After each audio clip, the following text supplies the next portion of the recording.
Vamos a conversar con un amigo de BIS Televisión Digital, el economista Andrés Alencastre Calderón, además ex ministro de Agricultura, un experto en temas agrarios, preocupado principalmente vamos a hablar sobre el tema del agua, que es tan importante para los hombres y las mujeres del campo. Le damos la bienvenida al economista Andrés Alencastre Calderón. Bienvenido a Abriendo Puertas, Andrés. Muy buenos días, estimado Néstor, y con este saludo a toda tu audiencia. Un gusto Gracias estar con también en ustedes. nombre de todos nuestros televidentes, tanto en el territorio nacional como más allá de nuestras fronteras. Hay un experto en temas agrarios que está en Suecia, Rodomiro, se me fue el apellido, que está también preocupado por la situación. Una primera pregunta, en la condición de exministro, ¿qué apreciación podemos hacer hoy, jueves 4 de septiembre, de la situación del agro, tanto en el escenario oficial del ministerio como en la realidad de la vida diaria de los hombres y las mujeres del campo, Andrés? Mira, es una pregunta muy amplia, ¿no?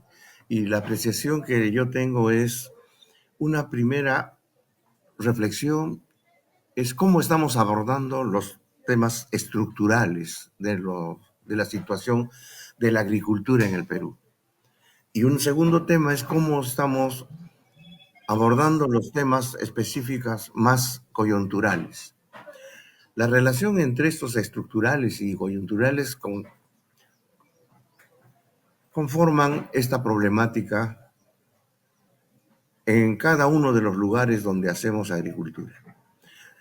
Pero si nosotros tenemos los temas estructurales, vamos a ver que en cada uno de los lugares hay muchas agriculturas en el Perú.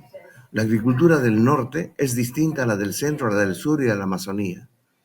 Y cada una de ellas resuelve su problema de distintas maneras en articulaciones que, desde el punto de vista de lo agrario, aparecen desarticuladas.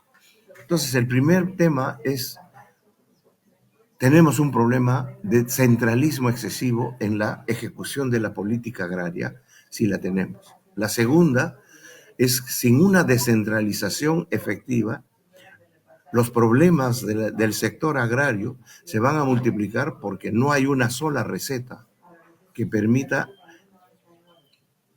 la adecuación que tenemos para las particularidades de cada macrorregión agraria que tenemos. La tercera es que tenemos una compartimentalización excesiva entre los niveles de gobierno. La política nacional no se relaciona con las políticas regionales, locales y menos las subdistritales, que son donde están los agricultores. Y además de eso, los temas de agricultura, agua, tenencia y acceso a factores de producción es extremadamente desigual. Con todos esos temas, un país megadiverso requiere una institucionalidad que refleje las demandas específicas de cada una de estas localidades donde hay calendarios agrícolas, portafolio de cultivos y dinámicas de relacionamiento entre los distintos agricultores y los agricultores con las otras actividades económicas. No hay una agricultura isla en cada sitio, hay una agricultura totalmente integrada de distintas maneras, con lazos débiles o fuertes, a las otras actividades económicas de cada lugar y de cada localidad. Esto no se ve reflejado. Tenemos una mirada excesivamente sectorial y por eso no sabemos cuál es el aporte del sector a la totalidad. Y la segunda es la totalidad de los beneficios de todos los sectores, ¿no? No entiende cuál es el aporte del sector agrario. Con esa desarticulación, nosotros estamos caminando de distintas maneras. Y entonces, el marco normativo que tenemos, ¿no?, a mi modo de ver, es un marco normativo parcial, incompleto, que no abarca a toda la actividad agropecuaria en cada uno de los lugares de este país. Eso está por hacerse, está por resolverse como política pública y como una organización de una institucionalidad que vertebre y no compartimentalice tanto las actividades sectoriales de lo agrario. Excelente. Excelente, excelente la descripción de la situación. Coincidimos totalmente que el centralismo es negativo en el escenario agrícola, que la descentralización requiere evidentemente varias soluciones y en esa línea están las políticas y finalmente el tema de la agricultura y el agua dentro del escenario de la megadiversidad. Entonces, para entrar al terreno de la nueva ley agraria, ¿qué está significando en este escenario, estos varios escenarios, varios escenarios agrícolas, norte, centro, sur, Amazonía, que muy bien se ha explicado Andrés?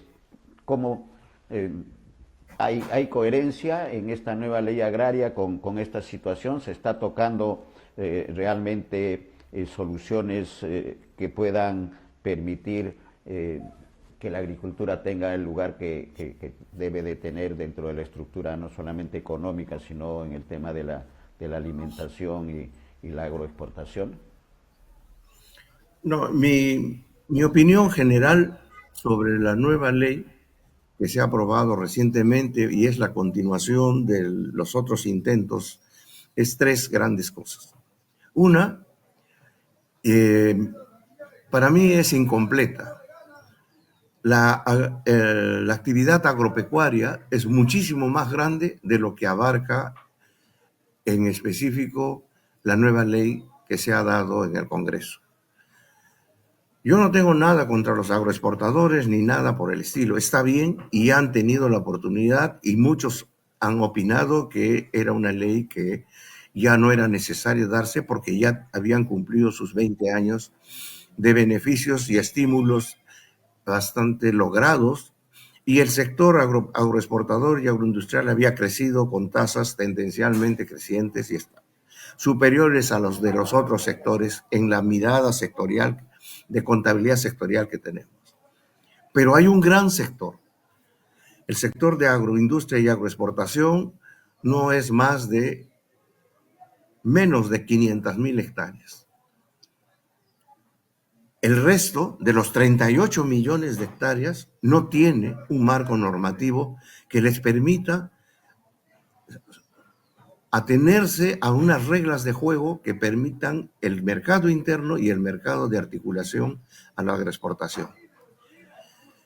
Pareciera que solamente se piensa desde la lógica de la agroexportación, ¿no?, que como digo, no es malo. El asunto es que no es lo único en la agricultura.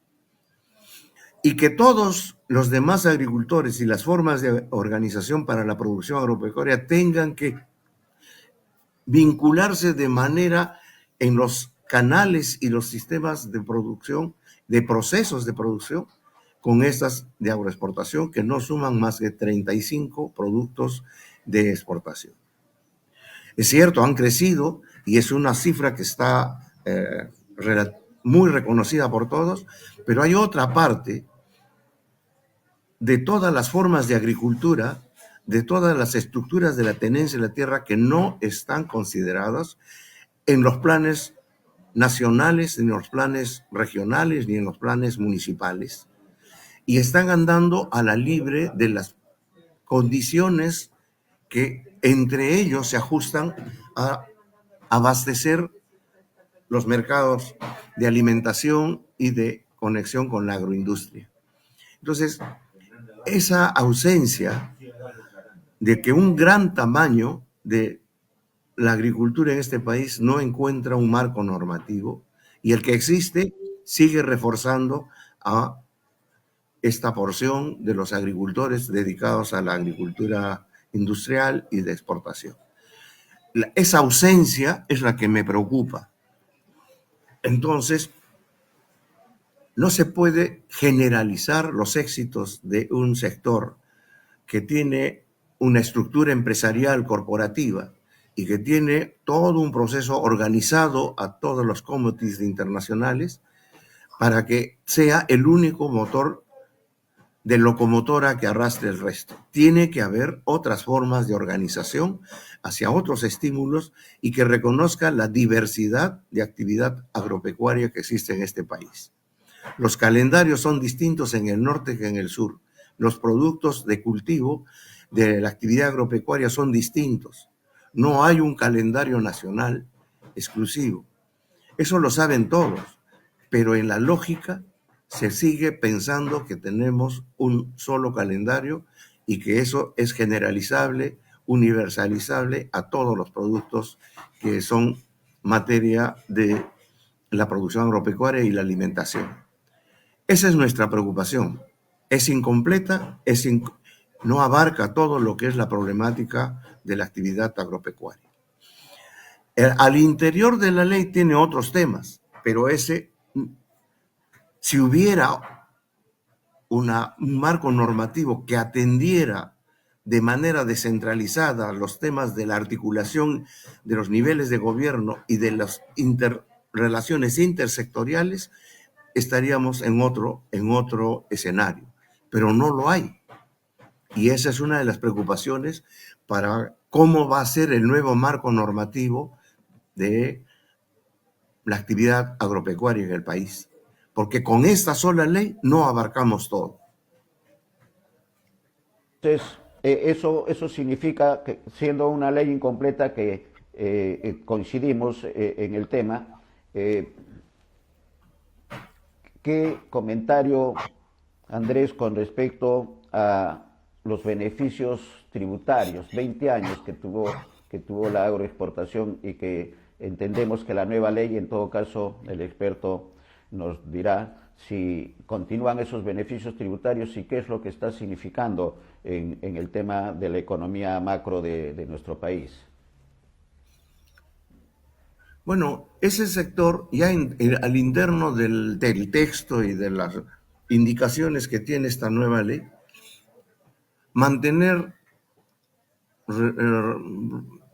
estábamos en 29.5 y hemos regresado a 15% en la tributación para la actividad agropecuaria de exportación. Pero también eso significa que el fisco ha dejado de recibir esa cantidad y muchos expertos han dicho que eso en los 10 años significará alrededor de 20,000 millones. Entonces, eso significa que la actividad de las ganancias y las utilidades y el estímulo a la actividad agroexportadora está subsidiada por el Estado en 20,000 millones de soles. Esos 20,000 millones de soles, en ese cálculo y con ese razonamiento, significaría que se ha restado a otros sectores dentro del mismo actividad agraria y de otros sectores de la economía esos recursos que podrían haber sido colocados allí. Esa es una primera preocupación que no ha sido explicada ni compensada, porque ¿qué es lo que va a dinamizar este subsidio de 20,000 millones? Si fuera explicado, y efectivamente hay otras actividades normativas que permitirían el estímulo a la articulación productiva en la heterogeneidad regional que tenemos, entonces bienvenidos, pero no está explicada. Es simplemente una lógica absolutamente sectorial y dentro de lo sectorial, que es la agricultura, a un sector de la agricultura. Bueno, ese es un tema que tiene que ser explicado con mayor eficiencia. Pero también significa que los incentivos para los productores que se articulan a la cadena de la agroexportación, ¿no?, están siendo obligados o estimulados o impelidos, como quiera que sea el término, a tener que asociarse empresarialmente a una cadena de monocultivos. La actividad agropecuaria en este país se ha caracterizado por una agrobiodiversidad. En una sola parcela se sembraban distintos cultivos para prevenir la incertidumbre de plagas, del agua, del clima, del mercado. Entonces, ese impulso, ese estímulo al monocultivo debilita la actividad frente a las incertidumbres del movimiento de precios. Lo hemos visto con la palta. Bajó el precio y muchos agricultores se quedaron con la producción y no pudieron colocarla porque nadie les vino a recoger la producción de palta en su momento. Volvió a subir y volvió a ser, pero esa es la actividad obvia en el mercado. Pero cuando solo apuestas a un cultivo, tu fragilidad económica y social se ven incrementadas. La diversidad, la diversificación productiva desde las unidades agropecuarias, ¿no?, es una garantía en un país con alta variabilidad climática, alta variabilidad de precios de mercado, alta concurrencia de distintos productos en el mercado. No hace mucho estuviste comentando sobre cómo bajó el precio de la papa, ¿no?, en la zona de Ica, y eso obviamente explica que no hay una planificación suficientemente regionalizada que permita atender la sobreproducción o la subproducción en el caso que sea necesario atenderla. Por ese lado es que la ley está incompleta en el conjunto de dinámicas de la agricultura que tenemos. Lo que sucede en el norte no es lo mismo que lo que está Correcto, sucediendo en el sur. Y eso correcto. es positivo y no está asumido en esta ley. Ujú. Correcto, lo que nos lleva a ratificar el comentario suyo, Andrés, de que es una ley incompleta. Pero hay algunas leyes, en el caso de los productores de papa, que es parte del problema de la agricultura familiar, que no está considerada, de acuerdo a comentarios de expertos, de manera puntual en la nueva ley. Hay una ley eh, que beneficia a los productores de la agricultura familiar, la 31071, que es que tiene que ver con las compras estatales de alimentos, que no se cumple. ¿Qué es lo que está faltando ahí? ¿Cuál es la opinión del experto con respecto a esta ley? Y además existe una dirección general de asociatividad que tiene competencia en el tema. ¿Cómo enfrentar la solución a estos temas que tienen que ver con la agricultura familiar, Andrés? A ver, un paréntesis, Néstor, por favor. El concepto agricultura familiar es una interpretación mecánica de lo que son las unidades, la unidad censal de unidad agropecuaria. Es decir, yo censo a cada uno de los agricultores que tengan una extensión bajo conducción agraria. Esa unidad agropecuaria es igual a una familia agricultora. Pero en la dinámica de este país, todas las familias que se dedican a la agricultura tienen múltiples relaciones para la actividad agrícola con otras actividades y con otras formas de organizarse.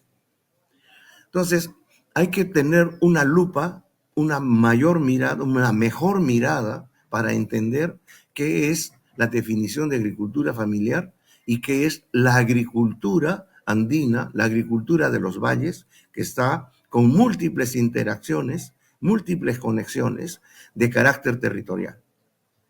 Entonces, si nos quedamos en una mirada de agricultura familiar exclusiva, son una lógica de los farmers europeos o estadounidenses, pero que no se parece a un tipo de agricultura de montaña que las que tenemos, con valles de calendarios distintos. Por lo tanto, tenemos que tener una caracterización mucho más fina y apropiada para la actividad agropecuaria que nosotros en este país de los Andes centrales y tropicales tenemos. Que exista esta agricultura andina con todas sus vertientes, al lado de una agricultura moderna de monocultivo y de grandes extensiones, no significa que ese es el camino. Entonces, una oficina de asociatividad, cuando ya tienes que 23 millones de hectáreas están organizadas en comunidades nativas y campesinas que hacen actividad agropecuaria y que son el 23, el 60% de la superficie agropecuaria de este país. Eso no está en la ley en ninguna, ni son conclusiones del censo del 2012 y que deberían ser incorporados. Por lo tanto, digo, hay una realidad que está latiendo abajo y tenemos un marco normativo que agarra una parte nomás. Y eso es una de las dificultades, porque no calza un marco normativo que se aproxima a una realidad mucho más compleja de interacciones y solamente con una definición de agricultura quiere abarcar todo eso. Lo que tenemos que buscar es un enfoque del sector agrario desde el concepto territorio o un sector agrario desde el enfoque territorial sería muchísimo más rico y podría entenderse cómo la municipalidad, el gobierno regional, atendería ese calendario y en su momento organizaría las compras estatales, no por oportunidad que se presenta la sobreproducción, sino en un sistema mucho más articulado de atender la dinámica económica y del mercado de los distintos cultivos que constituyen el portafolio de producción diversa que tenemos. Otra lógica es la que tendríamos que tener. La actual lógica va a seguir teniendo problemas porque se presenta solo cuando hay emergencia. No es una política sistemática que tiene suficiente manejo de la información con mirada preventiva. Si sabemos cuánta papa se ha cultivado a nivel de país y en qué regiones se está aumentando el nivel de siembra de estos productos, vamos a entender que en tales meses la producción va a estar incrementada.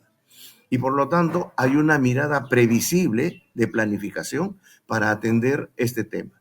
Pero todo eso no se hace porque tenemos una gran debilidad en la planificación, porque tenemos una gran debilidad en los sistemas de información que vienen de una realidad que viene de la chacra, pero de una fuente de generación de información que no viene de las chacras. Por eso, para atender este tipo, y es parte de la estructura del Estado, las agencias agrarias que tienen las municipalidades, las direcciones regionales agrarias que tienen los departamentos y en los ministerios con sus unidades ejecutoras que dan los servicios al sector agrario, tendrían que tener una convergencia mayor, una concurrencia de los temas a discutir en el norte, en el centro y en el sur, y en cada provincia. Eso no existe. Entonces, nosotros estamos padeciendo la inexistencia de un sistema de planificación agraria que tenga este enfoque territorial. No digo que vamos a cambiar todo, pero por lo menos una matriz de saber que la realidad se comporta muchísimo más compleja que las herramientas y mecanismos con los que cuenta la normativa e institucionalidad del Estado para atender el sector. Eso debe ser un reconocimiento que nos abriría las puertas para hacernos otras preguntas y para atender otra dinámica que hay. No es por insistir en la ejecución de la ley, es que la agricultura va a ser suficientemente atendida. Tenemos una asociatividad basada en las comunidades y la dinámica de localidades que tienen muchos vínculos de interacción y de asociatividad propios de las tradiciones andinas.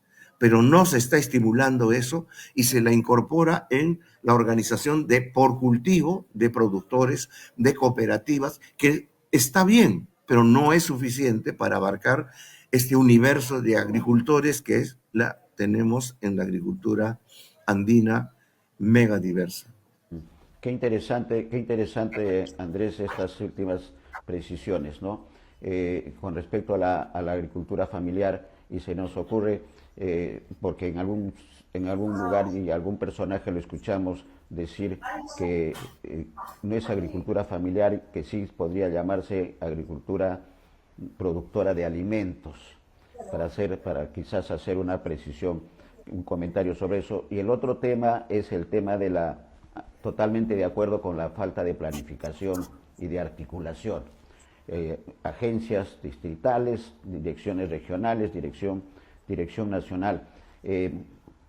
¿Cómo articular en el plano inmediato? Porque esta es una tarea quizás del próximo gobierno, empezar a crear las bases, los cimientos reales de una agricultura moderna y que atienda principalmente a los actores, que son los agricultores y las agricultoras.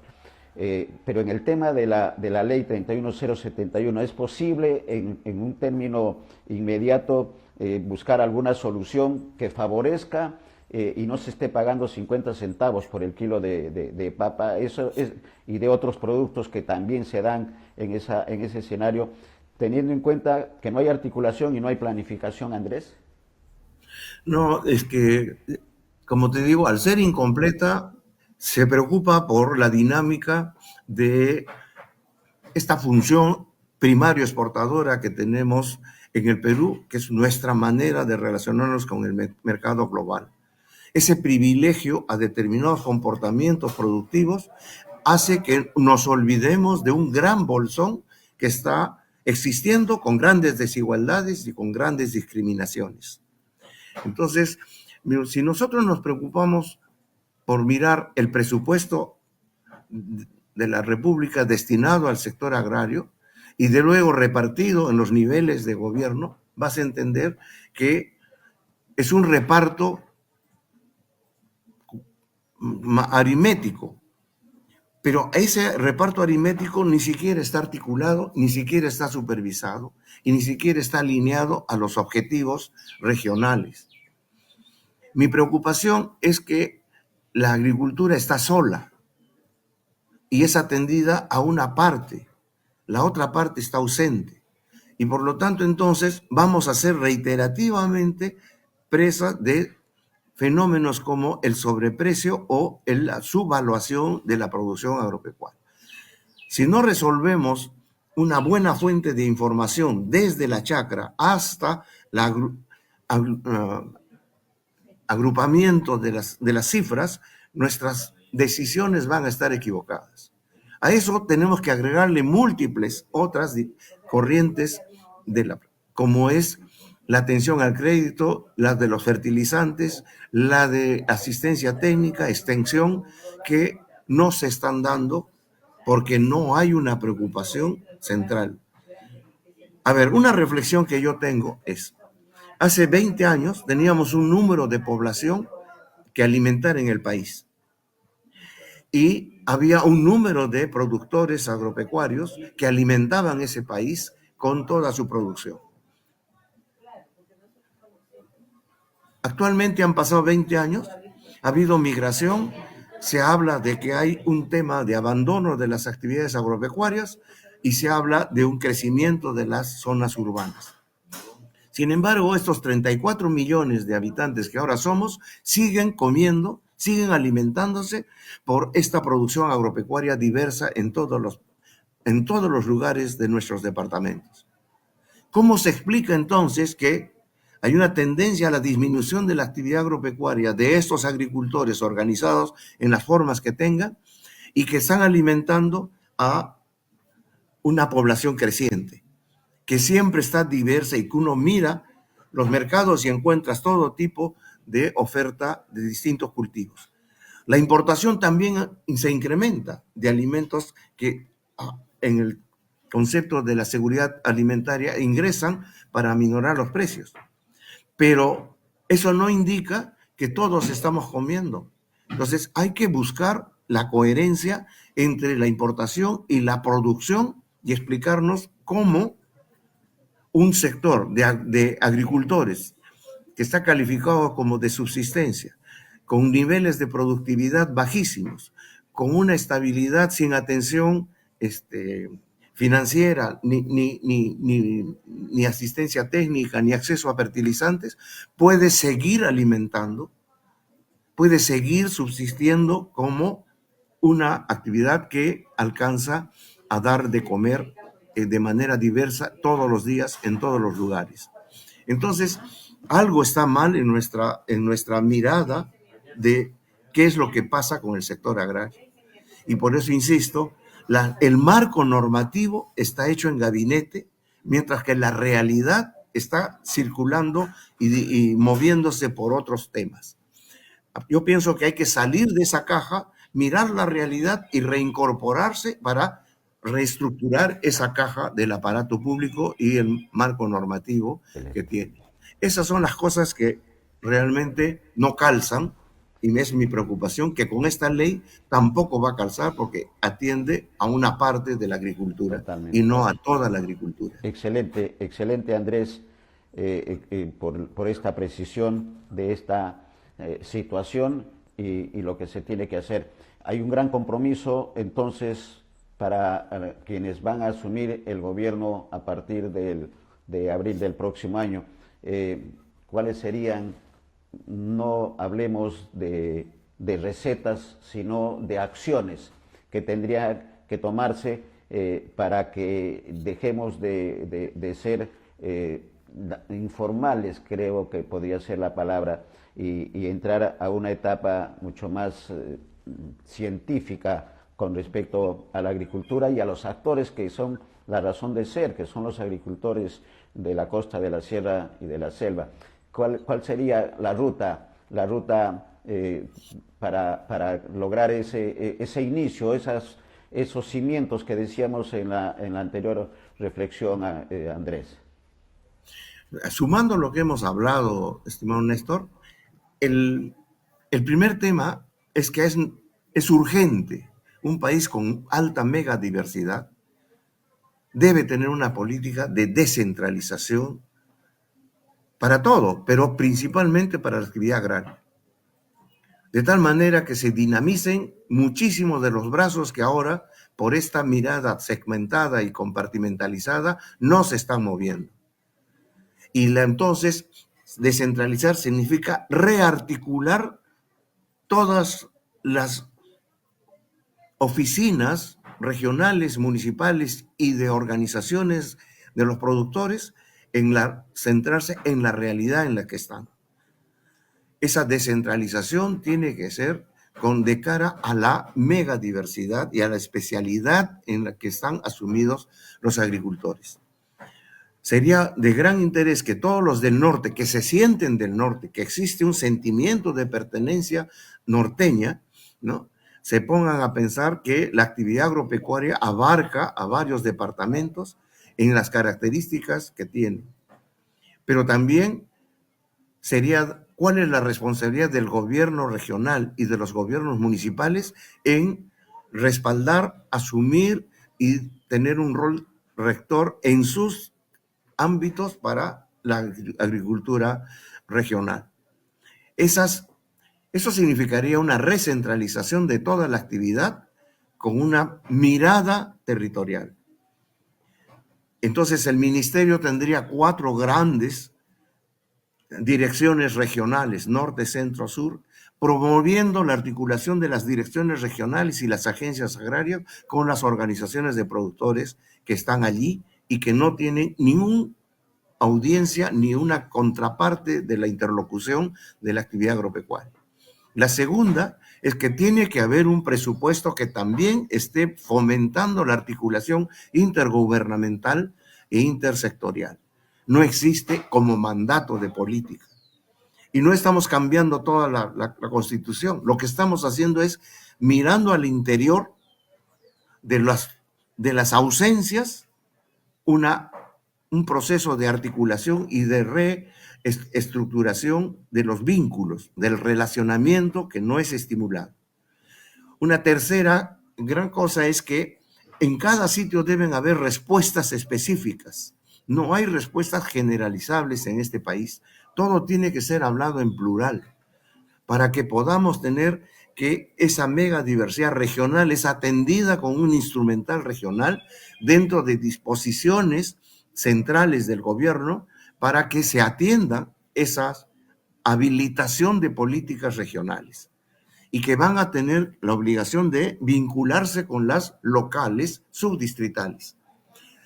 Entonces, has cambiado la arquitectura de un país que estaba construido para el centralismo y la verticalidad, para uno que se descentraliza y establece relacionamientos macrorregionales en sus ámbitos de responsabilidad y mandato.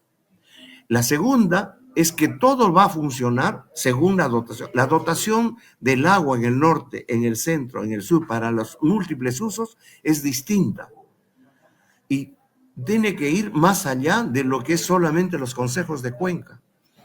Tiene que ir a una organización territorial donde el consejo tenga de recursos hídricos tenga relación con los planes departamentales municipales.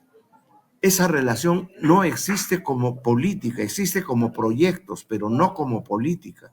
Y esa es una ausencia que también un proceso de descentralización nos incorporaría en la obligación de dar respuestas. Y el tercero es que la articulación de los presupuestos, tiene que haber un presupuesto de acción conjunta del presupuesto agrario para que sea ejecutado por las unidades de gobierno subnacional, coherentes con los planes y objetivos macrorregionales. Esa no existe. Cada uno es una isla de sus propias metas y sus propias conducciones. En un país de esta naturaleza hay que combinar lo local con lo regional. En mi léxico aprendido en el campo hay que tener ojo de pato y ojo de águila simultáneamente. Atender la coyuntura, pero también atender los temas estructurales que se presentan en cada región de manera diferente. Entonces, si una gestión en el próximo gobierno atendiera este proceso de descentralización del sector y rearticulación con los niveles de gobierno en la actividad agropecuaria con los otros sectores de los 17 otros ministerios, de manera macrorregional, sería otra cosa. Así no estaríamos ni atentando contra la exportación ni nada, pero le daríamos respuestas específicas a algo que no tiene un momento de atención en esta coyuntura. Excelente conclusiones, Andrés. Nos quedamos con este concepto de somos un país megadiverso y que se tiene que trabajar planificación, participación y mayor presupuesto, que creo que forma parte de las soluciones. El tema del agua, vamos a ver, de acuerdo a los tiempos de la agenda, soy estimado Andrés, tener una nueva conversación, porque el tema del agua es un tema álgido y fundamental para el desarrollo de la agricultura, y entendemos que están trabajando, el equipo que usted dirige, mi estimado Andrés, está trabajando en esa línea, de manera que lo comprometemos de acuerdo a la agenda para ver la próxima semana conversar sobre este tema de la agricultura y el agua, que se complementan perfectamente. Gracias, Andrés. Quizás algunas palabras finales de esta tarea que les estamos dejando a quienes quieran ser gobierno a partir de abril del próximo año en el tema de la agricultura. Bueno, muchas gracias. Efectivamente, el tema del agua, que es una sustancia, un líquido que atraviesa todas las actividades de la naturaleza, incluidas las humanas, es un tema muy importante en un país que tiene características muy especiales en las que las múltiples regiones y diversas zonas de vida tienen que tener en claro. Hemos ido perdiendo una mirada total y las hemos ido excesivamente sectorializando, y ahora puedes hablar del sector agua dentro de todo lo que significa. Esa preocupación es necesario ser abordada, y de manera a la luz de 20 años que ya tenemos nosotros, ¿no? Con la ley de los recursos hídricos y la institucionalidad del Sistema Nacional de Gestión de los Recursos Hídricos que tenemos. Creo que es una tarea urgente y en cualquier momento estaremos atentos a dar nuestro Bueno, granito de arena. y se me vino a la memoria un libro de José María Arguedas, ¿no? Si no me equivoco, Agua se llama el libro, que refleja lo que estamos conversando, de la mega diversidad y de las características diferentes que tenemos, y el agua es el cordón umbilical, la unión de todos estos actores que tenemos en cada una de nuestras regiones. Gracias, Andrés. Estamos en Muy comunicación bien. entonces con producción para ver si la próxima semana conversamos sobre el agua. Un abrazo. Muchas gracias. Buenos días. Un abrazo.